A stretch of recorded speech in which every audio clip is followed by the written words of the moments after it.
secret d'État, Donc je me mensonge, sens tout à fait responsable. Pour autant, je ne me sens pas coupable.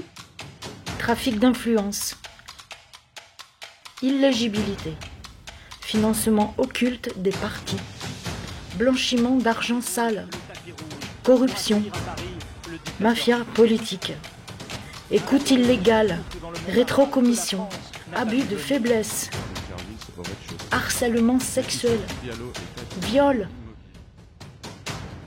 fraude fiscale, détournement de fonds publics, abus de confiance en bande organisée.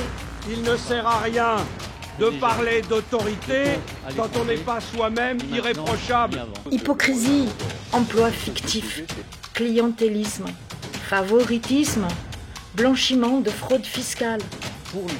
Gauche, droite, tous et toutes les mêmes, tous et toutes pourris. Les citoyens, les citoyennes font face à une agrégation de ras-le-bol. Il y en a marre. Emmanuel Macron, en campagne, surfe sur le clivage gauche-droite.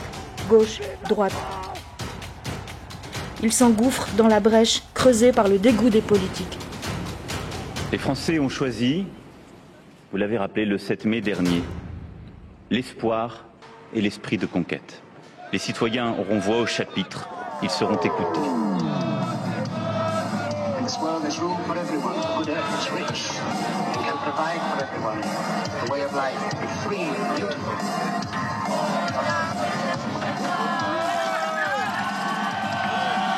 Le mouvement des Gilets jaunes est une contestation populaire née sur les réseaux sociaux suite à la volonté du gouvernement d'augmenter les taxes sur le carburant.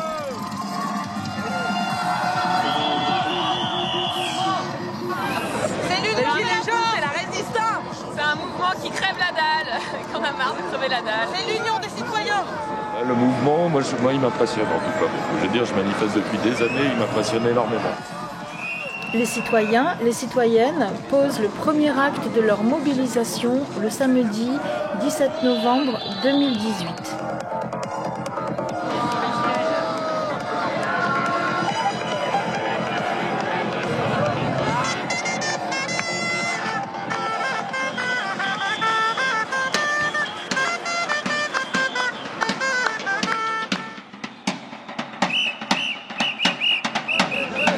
Il doit démissionner, Macron. C'est un coupable de première. Ah, mais c'est bon. Il faut qu'on continue. On va se mobiliser. On va mettre la pression dans la rue. Là-bas, c'était la première journée, le 17 novembre. C'était la journée sans achat. Oui, aussi. Pour faire aussi un peu plier le gouvernement en disant qu'on avait marre des taxes. Ouais. Mais sauf que les gens, tu peux pas les empêcher ni d'aller au magasin, ni d'aller n'importe où. Ouais, de toute façon, il faut bien que tu Donc bouffes. automatiquement, ça a pris une ampleur aussi. Mmh. On a dit allez hop, c'est le lendemain, c'est le surlendemain, c'est le surlendemain. Et maintenant, ça fait 10 semaines.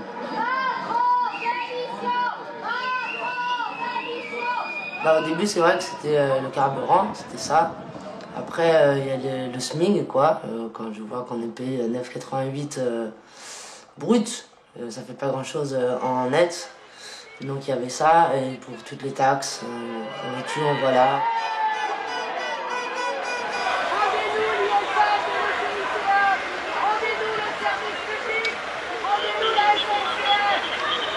Les Gilets jaunes, c'est un mouvement historique de mouvement pour engager la justice sociale, la baisse des privilèges des élus, la hausse des minima sociaux, de l'allocation adulte handicapé, l'arrêt de toute CSG, la suppression de toute CSG et aussi la baisse sur les taxes des produits de première nécessité.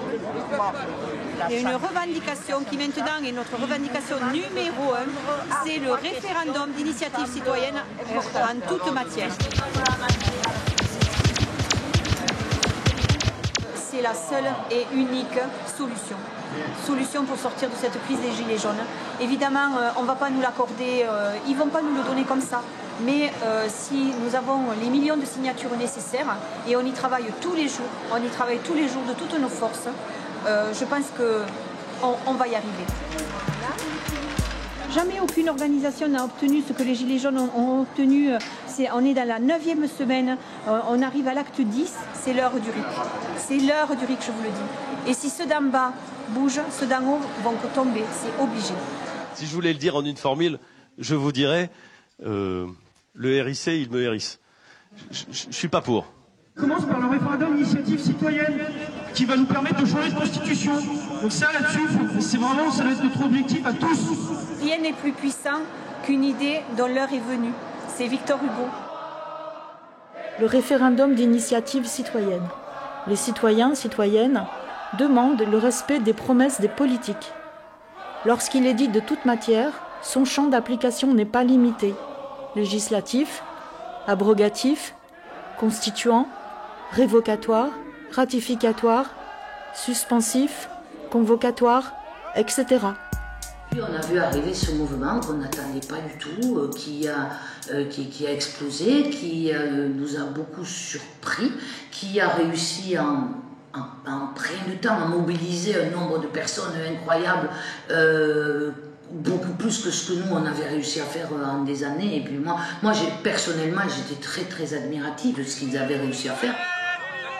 C'est un mouvement qui est juste, et très très justifié. Donc quand il s'agit d'une question de partage social, de justice fiscale, donc je ne peux qu'être concerné en tant que citoyen. Ça a recréé un peu les gens ont pu reparler un peu entre eux. Et puis ça a créé la fraternité, c'est bien, on a retrouvé au moins ça. Les petits jeunes, les gitans, les beurs, la France, quoi. Et là, ça a touché tout le monde sur un truc, et puis ça a explosé.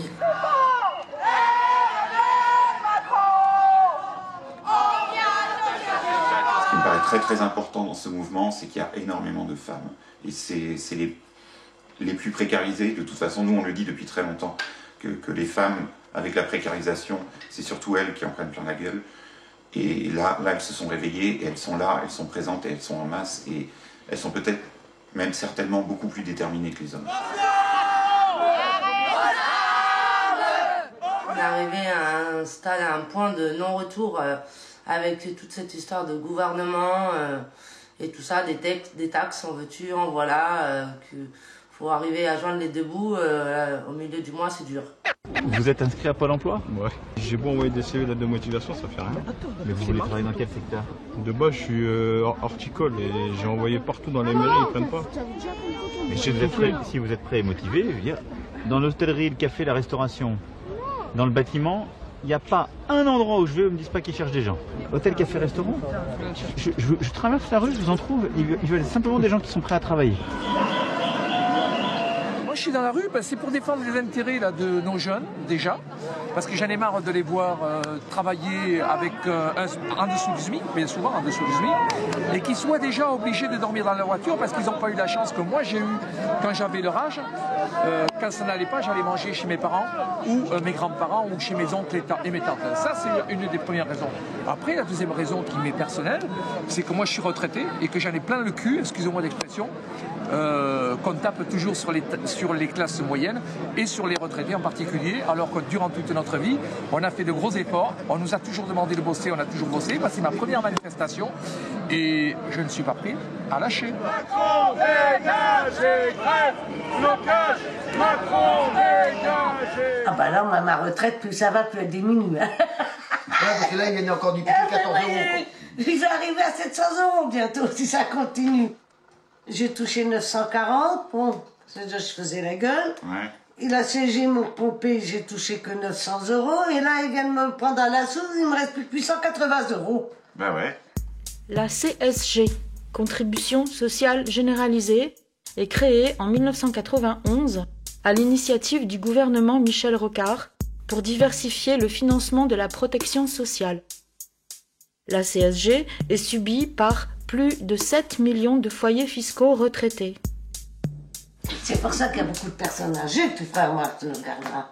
Oui. Il y a beaucoup de personnes âgées, de plus en plus, hein, parce que ils ont voté Macron, c'est connu, et puis ils s'aperçoivent qu'il les a mis comme ça.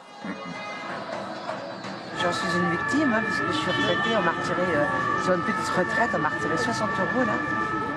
J'avais 1200 il y a 2 ans, l'année dernière ils m'ont retiré, je sais pas pourquoi, mais j'arrive pas à savoir pourquoi en plus, 1060 € et cette année ils m'ont retiré 60, donc je suis maintenant à 1060. Depuis plusieurs semaines, un mouvement de contestation de plus large ampleur, parti du prix du carburant, a grandi dans le pays. D'abord, je dois le dire, en ne changeant pas d'avis. Ce serait là, je vous l'accorde, un changement d'envergure.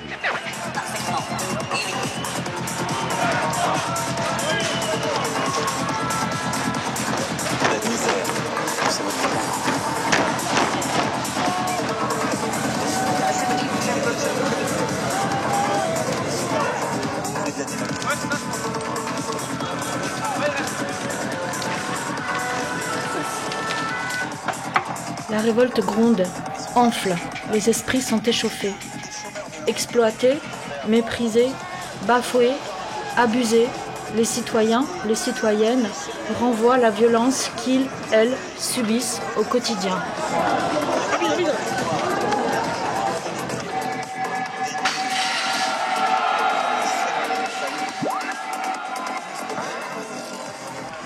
Magasins de luxe, banques, symboles du capitalisme, en feront les frais.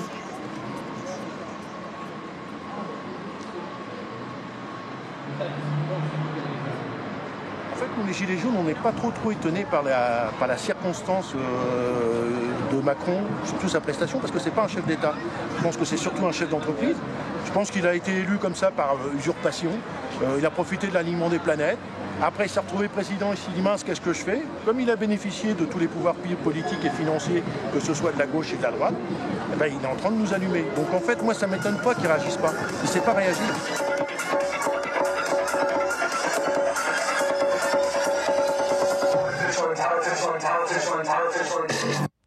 Je demande au gouvernement et au Parlement de faire le nécessaire afin qu'on puisse vivre mieux de son travail dès le début d'année prochaine. Le salaire d'un travailleur au SMIC augmentera de 100 € par mois dès 2019, sans qu'il en coûte 1 € de plus pour l'employeur. C'est de la poudre de perlimpin. Devant l'ampleur et la durée de la résistance à l'oppression fiscale et sociale, le 10 décembre 2018, le président Macron sort de son mutisme. Les mesures annoncées sont considérées pour ce qu'elles sont, c'est-à-dire des miettes jetées au peuple.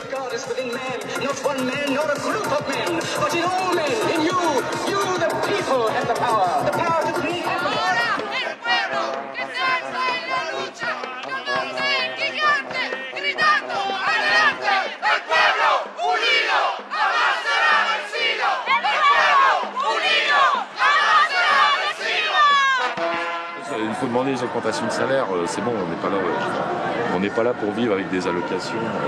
Surtout que c'est nous qui allons les payer, puisqu'ils n'augmentent pas les impôts pour les catégories supérieures, enfin les très supérieures même. Donc c'est ceux qui sont un peu moins dans la merde qui payent ceux qui sont vraiment dans la merde. C'est n'importe quoi. Je pense que c'est de la merde. Monsieur le président Macron n'a pas tout compris. Les retraités constituent une partie précieuse de notre nation.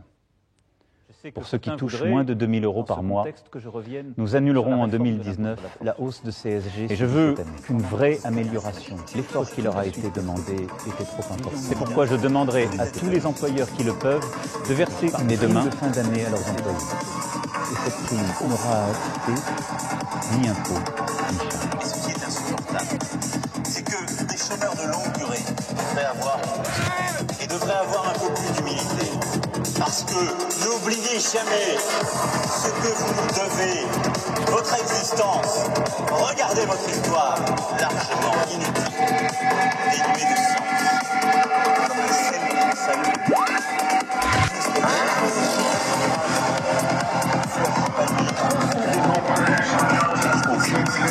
C'est une émotion intense de toute la vie.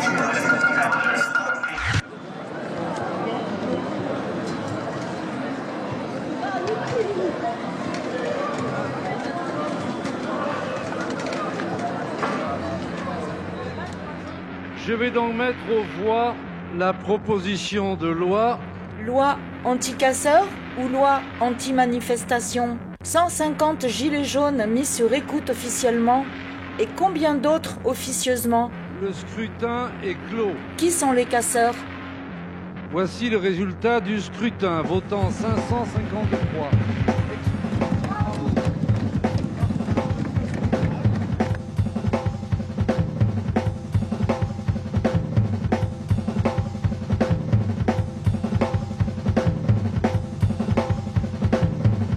était en manifestation à Montpellier, on faisait un peu le pied de nez au CRS, on allait à la gare, on revenait à la préf, bon, c'était gentillet comme d'habitude.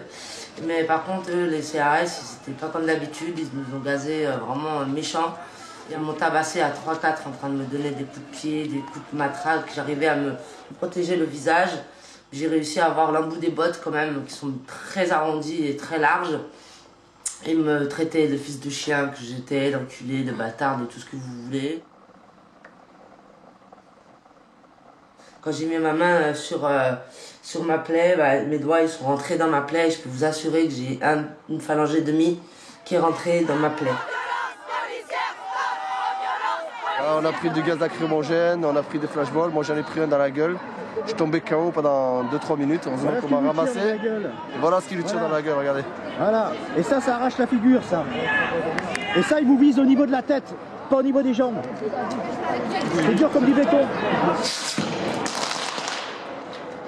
Flashball, si vous le prenez dans l'estomac, ça vous fait un hématome de 20 cm de rayon. C'est-à-dire un bleu de 40 cm de large, en gros, quoi, voilà. Si vous prenez dans une articulation, ça peut vous péter l'articulation. Vous prenez dans la tête, enfin dans le cerveau, enfin sur le crâne, ça peut vous faire exploser l'os, quoi, du crâne, la boîte crânière, tout simplement. Si vous prenez dans le nez, vous avez plus de nez, plus d'œil, vous pouvez perdre la vision de l'œil, et l'œil peut même sortir, voilà. Si vous prenez dans la gencive, il n'y a plus de dents, la gencive pétée, voilà. C'est ça le flashball. Acte 4, Paris. Franck, 20 ans, œil droit perdu, LBD 40. Acte 3, Paris. Cédric, œil perdu aussi, LBD 40. Acte 2, à La Réunion. Et Jérôme, œil perdu aussi, LBD 40, à l'acte 2, à Paris. Plus jamais ça. Sur la violence policière, aujourd'hui, on peut le constater, on fait strictement rien et ils nous canardent, je dirais, comme des lapins. C'est-à-dire, ils tirent sur tout et n'importe qui. C'est-à-dire, ils vous tirent des flashballs à hauteur d'homme, pas à hauteur des pieds. Ils vous tirent dans la figure pour faire mal, pas pour blesser, mais pour vraiment faire mal et arracher les gueules.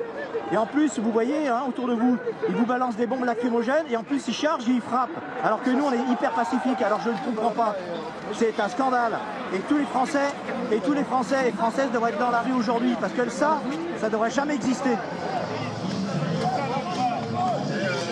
Il a envie d'en blesser un, ça se sent. Regarde, depuis tout à l'heure, il est comme ça. Toute l'après-midi, il a été comme ça, ce type. Pas la peine de parler avec vous. Non, mais c'est une honte. C'est une honte.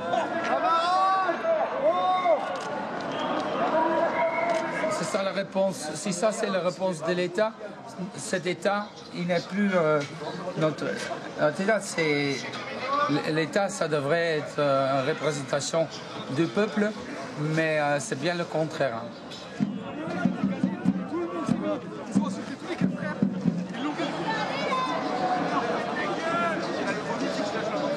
Et donc, heureusement, merci les street medics qui sont venus vite me secourir. Ils étaient derrière moi, donc je ne pourrais pas les reconnaître. Mais je les remercie. On est des simples civils, voilà, comme monsieur tout le monde, comme vous, voilà. Et on intervient pour secourir les gens qui ont des petits soucis, voilà. C'est eux les héros, c'est eux qui nous sauvent, qui nous aident, quand on a une difficulté, qui nous mettent du coulir, ils nous soignent. C'est eux les héros.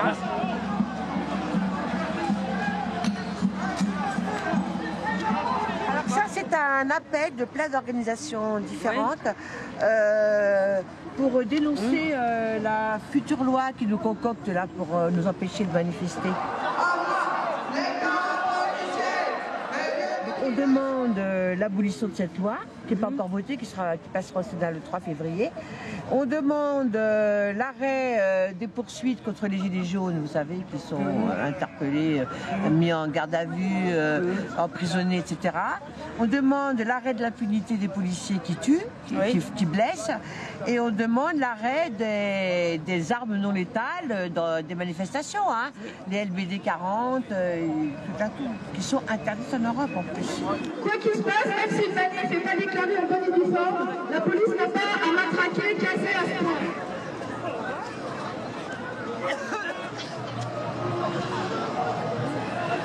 Personne ne vous attaque. Restez calme, s'il vous plaît. Si vous chargez, ça va être la merde. Si vous chargez, ça va être la merde. Restez calme. ultraviolence étatique, ultraviolence policière, décès collatéraux comme ils disent. La vieille dame qui fermait sa fenêtre. Elle était chez elle, dit-on. Donc ce n'est pas un manifestant.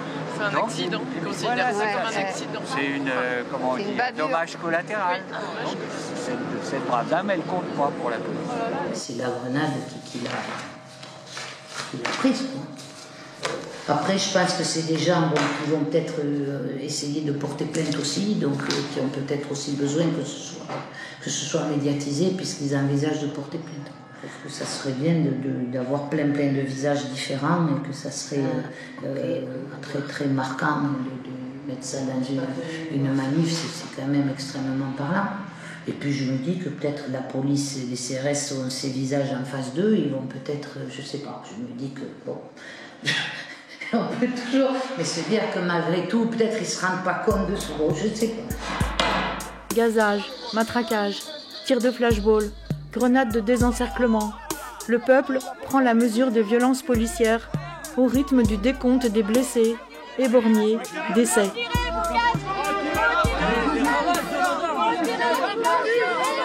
voulez que je rende des photos de collègues CRS? C'est ça votre solution? Hein? C'est ça? C'est de vous mettre du côté du gouvernement, c'est ça votre solution?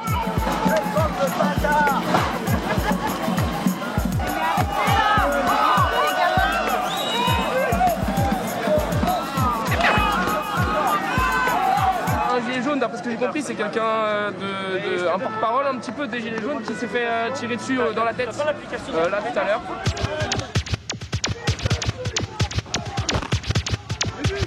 Il s'est fait tirer dessus au flashball et donc il avait la tête en sang et il s'est fait bander. Il y a Jérôme Rodriguez, je viens de l'apprendre de sources sûres, qui vient de se prendre un flashball en plein dans l'œil. Voilà la violence policière gratuite. On va se faire gazer, on va le prendre, c'est sûr.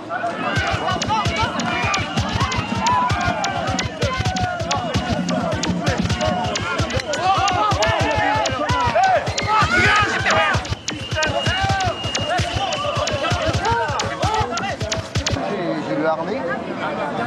Au moins tu l'as, même si tu tombes, tu es tout comme ça.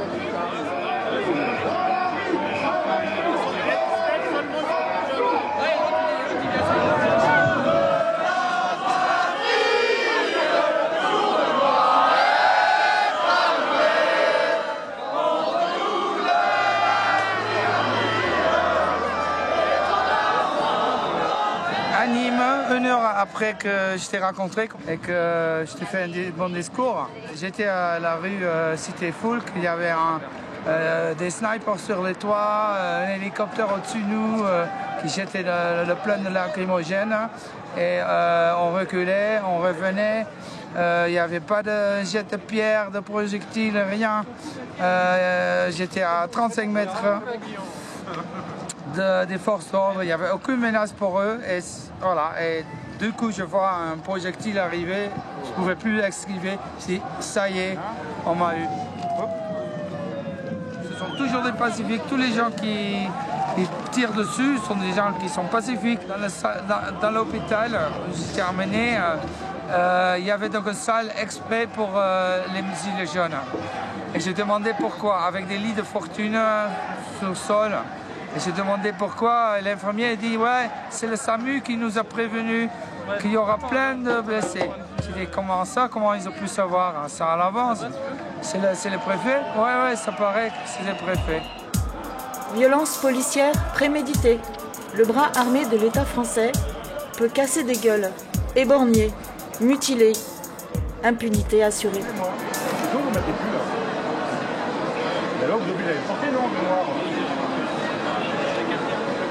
Les agents qui exercent leur mission de l'uniforme doivent être porteurs au cours de l'exécution de celle-ci de leur numéro de notification individuelle.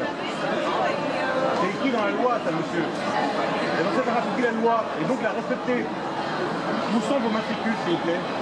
Comment je sais savoir que c'est un frère inconnu avec moi? Faire valoir son droit de retrait, vous avez le droit de refuser, vous avez le droit de désobéir, monsieur. Et dans ce cas-là, c'est pas vous qui serez accusé, c'est votre chef. C'est celui qui a donné l'ordre illégal qui devra s'excuser, qui devra expliquer pourquoi c'est pas illégal. Pourquoi pour Bordeaux crier dans la tête des gens? Ça, c'est un ordre qui est valide, qui n'est pas immoral, qui n'est pas illégal. C'est votre chef qui devra se disculper, pas vous. Alors si vous obéissez, c'est vous qui rendez tout après.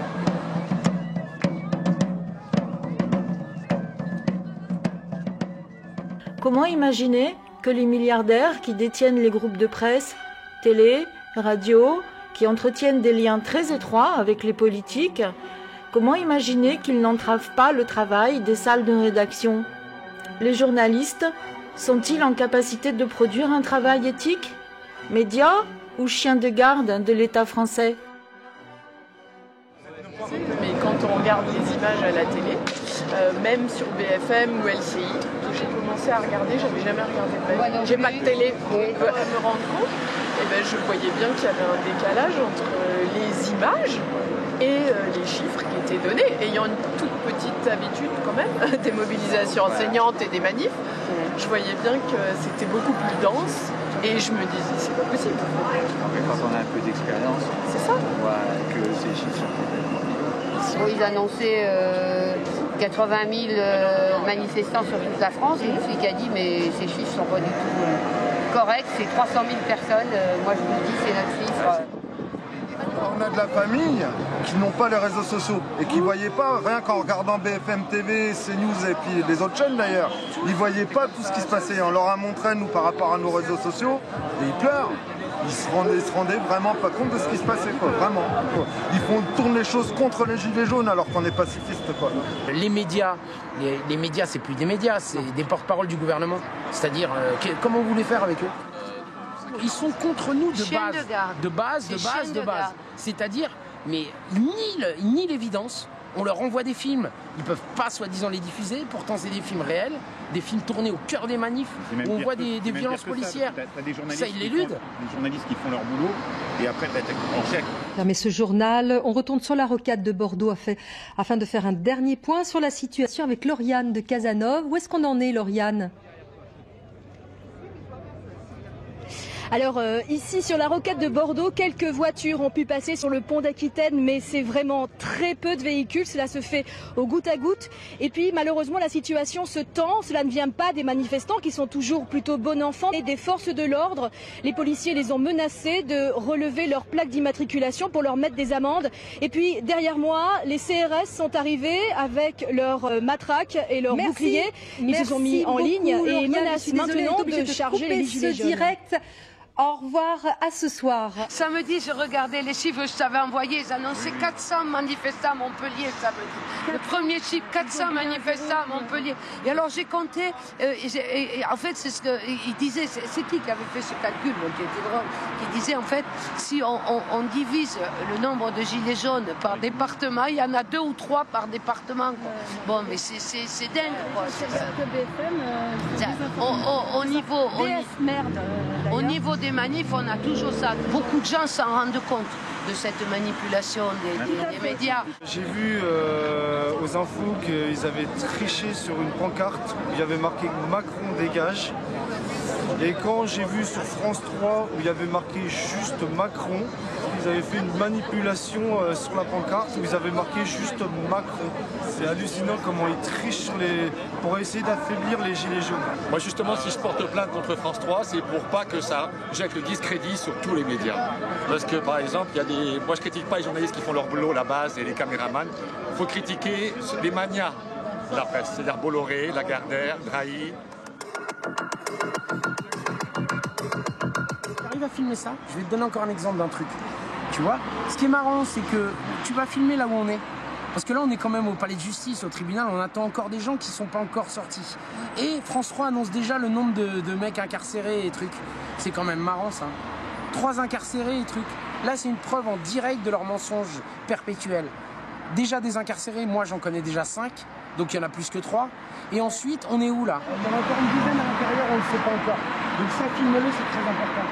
Parce que France 3, ils annoncent déjà le nombre de détentions. 3 détentions, machin, alors qu'on attend encore des gens qui sont dedans. Que font des motards sur une opération de maintien de l'ordre? J'aimerais bien savoir. J'aimerais bien savoir, c'est pas dans leurs attributions. Donc les motards, forcément, c'est les méchants gilets jaunes qui les avaient frappés. Exactement. Alors qu'après, on a vu le début du film. En fait, ils leur jettent. Tout à fait.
Médias, tous pourris ou pas? Mediapart, créé en 2008, est un des rares journaux numériques indépendants à observer les règles éthiques de cette profession. Ce matin, donc, dans des circonstances que vous racontera plus précisément Fabrice Arfi, une tentative de perquisition menée par 2 procureurs accompagnés de 3 policiers au nom du parquet de Paris a été faite à Mediapart. Il nous a été expliqué qu'il s'agissait dans le cadre d'une enquête préliminaire, donc ouverte par le parquet de Paris, qui n'est pas entre les mains de juges d'instruction indépendants du pouvoir politique, statutairement indépendants, contrairement au procureur, qui est une enquête qui a été ouverte, et c'est là où le vertige nous a pris, pour atteinte à l'intimité de la vie privée de messieurs Benalla et Kras, et sur les circonstances potentiellement illicites de l'enregistrement, des conditions d'obtention, mais aussi de diffusion. Démocratie, halte à la répression contre les médias, contre Mediapart. Ouais. On est pour la liberté de la presse, on soutient Mediapart.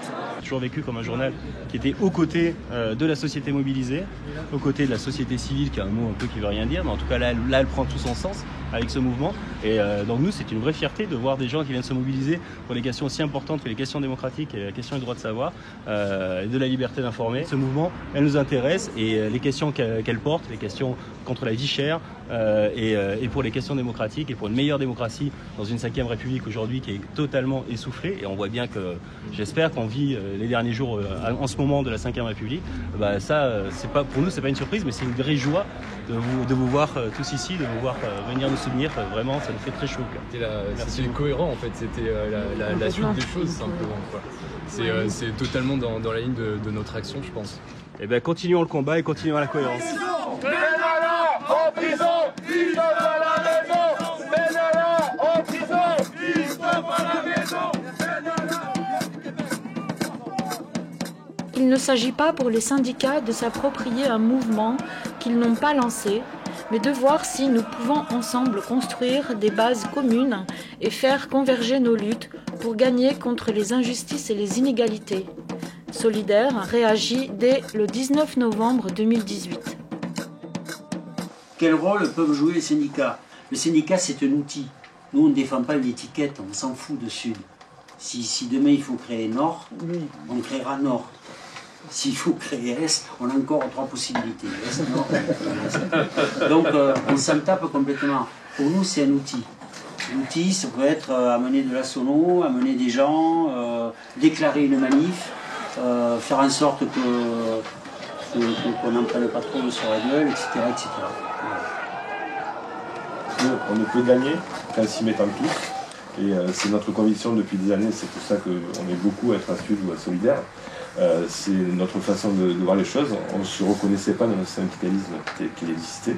Donc on s'est dit qu'on allait inventer autre chose qui nous ressemble. Donc on est dans un syndicat qui fonctionne effectivement sur la base de l'Assemblée générale. C'est la base qui décide. Moi, on pourrait considérer que dans un autre syndicat, je serais secrétaire, donc je suis sur la tête du syndicat. Dans notre configuration, je suis à la commission exécutive, donc j'exécute ce que l'AG me demande de faire. Les syndicats, moi, ce que je leur reproche, c'est de pas forcément de pas être venus avec nous, parce que c'est vrai qu'au début, on voulait pas d'eux, parce qu'on voulait pas de politique dans le mouvement. Mais ce que je leur reproche depuis 17 novembre, on est le 10 janvier. C'est de ne pas prendre position médiatiquement, de ne jamais défendre les Gilets jaunes, de ne jamais les soutenir. La seule truc que Martinez et ses sbires de la CGT, ils ont trouvé à faire, c'est d'organiser une manif la veille de notre manif à nous, c'est-à-dire un vendredi, si c'est pas pour foutre le mouvement par terre. Franchement, les syndicats, je me demande à quoi ils servent en France. Nous, les Suds, qu'est-ce qu'on peut faire quand on est dans les Gilets jaunes, concrètement? Moi, c'est ce que je fais, par exemple, sur Béziers. Je suis identifié Sud, Solidaire, etc. Et Gilets jaunes, et ils savent qu'on est là, ils savent qu'on est dedans. Par exemple, là, pour demain, ils m'ont demandé une sono, donc j'amènerai une sono. Et ponctuellement, s'il faut faire des photocopies pour des tracts ou autres, on peut, je pense que c'est aller les renforcer, déjà sur les barrages et dans les manifestations, ça me paraît évident. Et après, effectivement, la logistique qu'on a à mettre tout à disposition, les sonos, les photocopieuses, etc. Je suis venu à l'appel de plusieurs gilets jaunes. C'est un appel national où on s'est dit qu'on allait interpeller toutes les centrales syndicales parce qu'on lutte dans la rue depuis 8 ou 9 semaines, je ne sais plus. Et on pense qu'il serait temps que les groupes organisés, et notamment les syndicats, viennent à notre renfort parce que sans la grève et sans bloquer totalement la production et l'économie, on n'arrivera pas à se faire complètement entendre du gouvernement.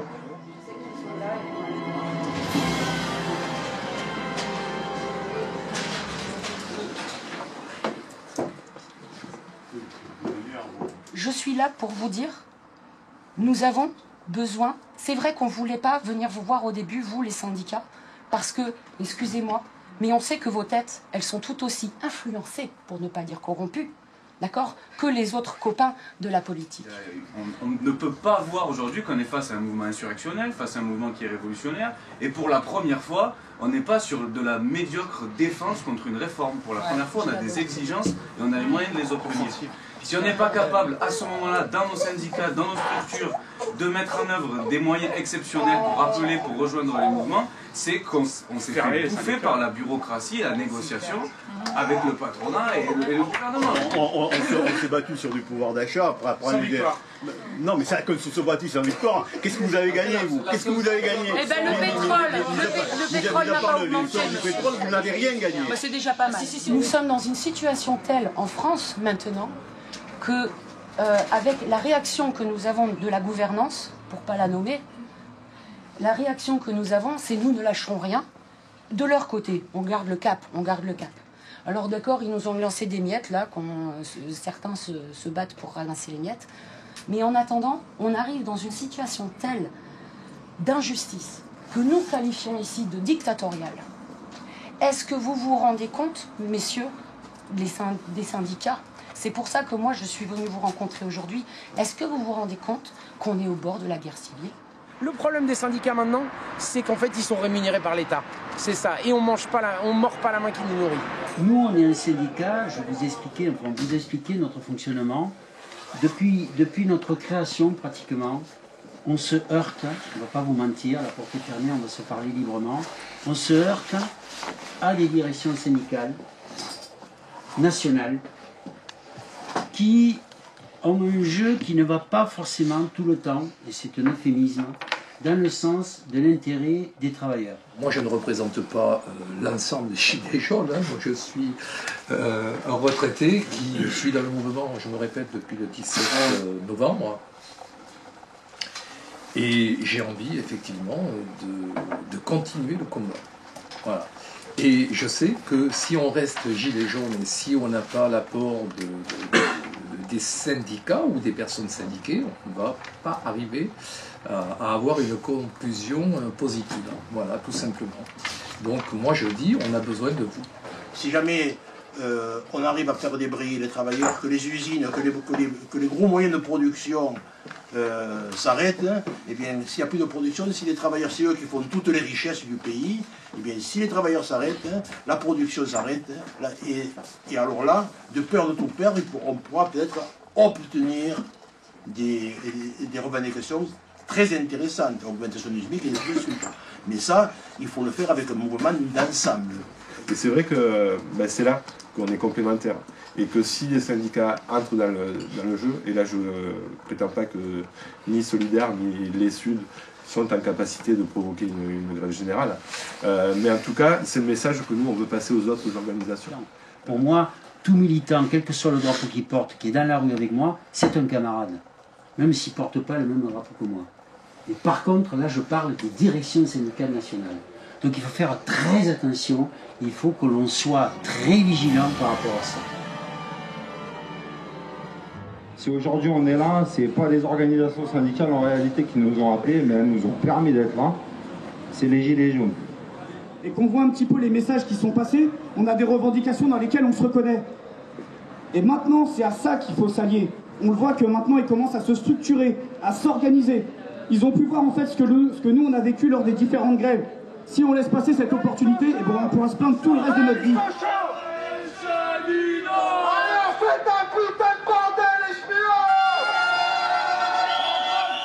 Le peuple peuple il est dans la rue. Et c'est ce que l'on attendait pendant ces 3 mois. Ça fait 12 week-ends qu'ils sont là.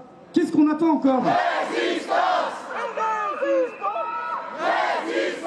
À un moment donné, on ne peut pas laisser les gilets jaunes comme ça se battre. Et nous, la SNCF, ne pas nous battre. Ne pas nous battre. Alors qu'historiquement, on a été dans toutes les luttes. Dans toutes les luttes.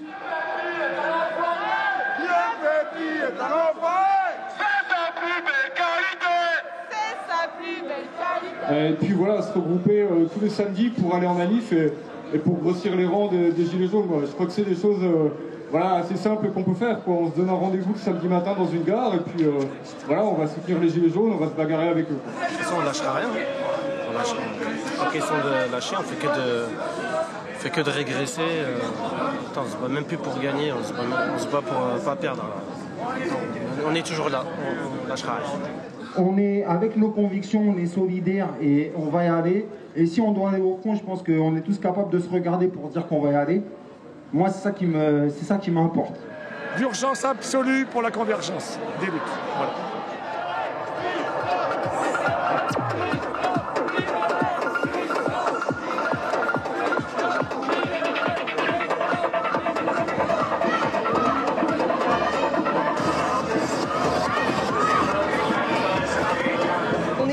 Parce qu'on a l'impression que le vote ne sert plus à rien. J'ai toujours voté, j'ai toujours été très consciente qu'il fallait être engagé pour mon pays, pour la France. La politique, c'est bien, mais il y a un dégoût du politique, c'est-à-dire de tous ces partis qui nous ont trahis, en fait, qu'ils soient de droite, du centre, etc. On a vraiment le sentiment d'avoir été trahis depuis 40 ans, je dirais. Il faut que ça continue toujours comme ça, qu'on soit mobilisé tout le temps en permanence. Pour l'instant, il n'y a pas de fin de mouvement. Il y a une perpétuelle transformation pour moi. En fait, c'est la loi de la jungle, c'est la loi de la bestialité. En fait, je suis là contre la bestialité. Toute la répression qu'il y a, c'est une répression bestiale. Castaner, il a un comportement bestial. Moi, je vois bien une pendaison du gouvernement, personnellement, et un changement radical. Moi je suis père de famille, j'ai 3 enfants à la maison. Bon, des grands, hein, c'est sûr. Mais bon, en tout cas, voilà. On est là pour eux, c'est pour leur avenir. C'est la politique du gouvernement. Avant, c'est la politique du gouvernement.